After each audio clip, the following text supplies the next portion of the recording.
Back in the mortal realm, Ogun and Ikenga continue their investigation into the weird event discovered by the Jabari of Alkebulan. The earth bore scars where the gods had fallen. The ruins of shrines and temples stood like broken ribs jutting out of scorched soil, their sacred walls now ash and rubble. The scent of divine essence, faint, bitter, and fading, lingered in the air. And at the center of it all, a hollow silence. Ogun knelt beside a shattered altar, his calloused fingers brushing the blackened stone. It was cold, too cold. Not the absence of heat, but the presence of something deeper, something that devoured light and life. "This wasn't fire," Ogun said, his voice low and sharp, like a blade honed against stone. It was something older, something hungrier. Ikenga stood a few paces away, his broad frame casting a long shadow over the ruins. "I can still feel it," he said, "the echoes of their power. They didn't just take their essence, they emptied them." Ogun rose, his gaze hard. "No, not emptied, harvested." Ikenga turned. "Harvested for what?" Ogun's eyes narrowed. "War." The two gods moved through the ruins, their steps heavy with purpose. They examined the patterns scorched into the earth, the circular markings, the jagged lines that pulsed faintly with residual energy. "These marks." Ikenga knelt, tracing one with his fingers. "They're not random. They're channels, like roots." Ogun grunted. "Not roots, veins. Something bled out here, and the veins carried it elsewhere." Ikenga looked up. "You're saying this was a ritual?" Ogun's jaw tightened. "Not a ritual, a harvest. They didn't just drain power, they redirected it. They followed the patterns outward, tracing the veins through the ruins, piecing together the shape of what had happened.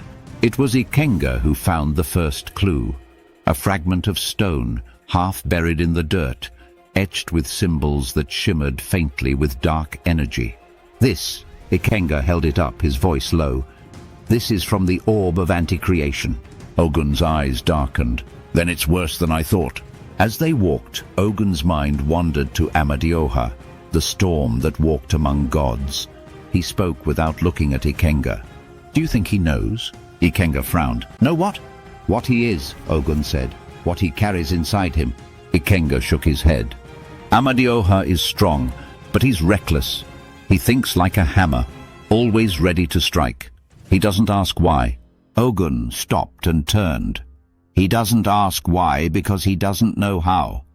I trained him, Ikenga. I saw what he could do, what he doesn't even realize he can do, and that's what scares me." Ikenga's expression hardened. "You're saying he's dangerous?" Ogun's voice dropped. "I'm saying he's more powerful than all of us. And the worst part? He doesn't know it. What if his powers get the better of him?" Ikenga's eyes darkened. "Then let's hope it never does."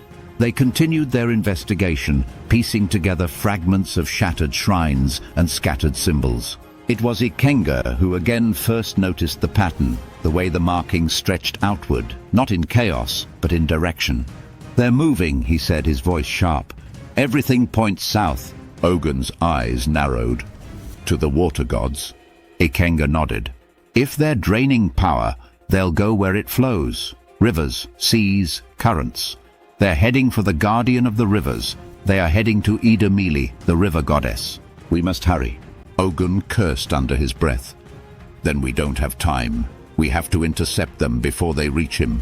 Before they could act, messengers from the divine council arrived, gods who carried scrolls and orders sealed with gold.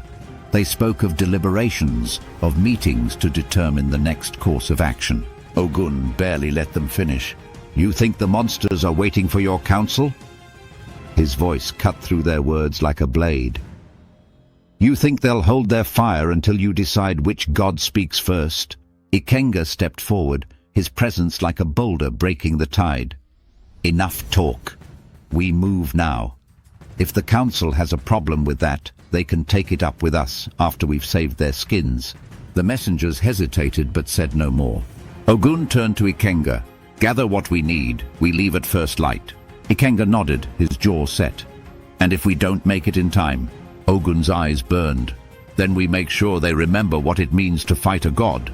They moved like storms, not waiting for the heavens to approve their thunder.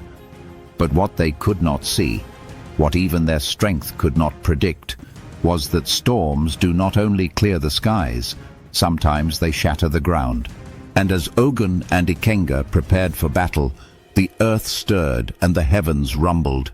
The storm that walked among them was waking, and so too was the fire. The sun hung low over the horizon, casting long shadows across the ancient walls of Oyo. The air carried the hum of distant drums, their rhythm pulsing like a heartbeat through the veins of the city. Amadioha stepped out of the tavern, his gaze lifting toward the hills that crowned the city's edge. He could feel it, a presence, sharp and unyielding, like the edge of a blade held to the sky. It wasn't just power, it was command, a force that bent the air around it, daring the world to kneel. This was Shango. And though Amadioha had not yet seen him, he knew they were bound to meet.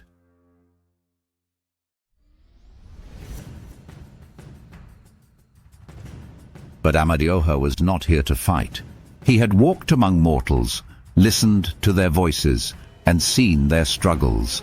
He had shared their meals and felt the weight of their fears. This, he thought, was what set him apart. He understood humility in a way that gods often ignored. And yet, even as he prepared to approach Shango as a recruiter, he felt the pull of something else. A storm beneath his skin, stirring at the thought of testing his strength. "Not today," he whispered, pushing the feeling down. "Today I build alliances." Meanwhile, Shango stood atop the hill, his silhouette framed by the dying light. He watched the city below, not with curiosity, but with ownership, like a king surveying his kingdom. His double-headed axe gleamed in his hand, its edges humming faintly with energy, as though eager to be loosed. He felt it too, the pressure in the air, the hum of something vast and untamed. It was not fear that stirred him, but excitement. "Finally," he muttered, his lips curling into a grin, "a storm worth facing." Shango was no stranger to gods. He had fought them, broken them, and bent them to his will. But this presence was different. It was raw, like lightning split from the heavens. It promised resistance, and in resistance, strength. What god hides behind this presence? He wondered aloud. And will he break as easily as the others? As Amadioha walked through the crowded streets, his eyes scanned faces and landmarks, searching for signs of Shango's trail.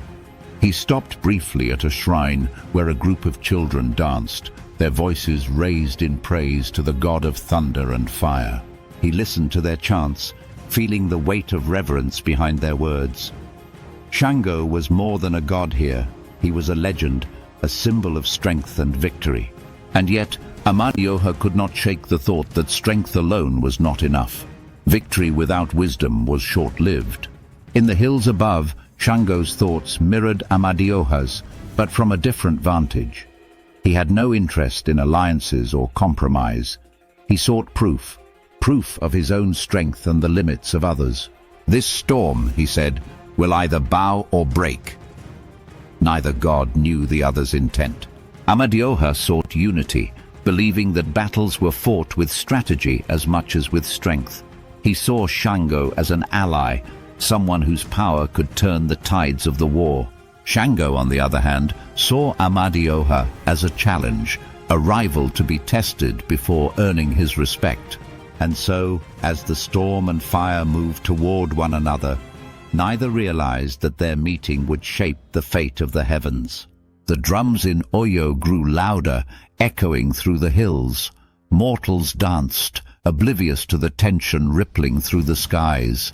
But the gods knew. The storm and the fire were coming.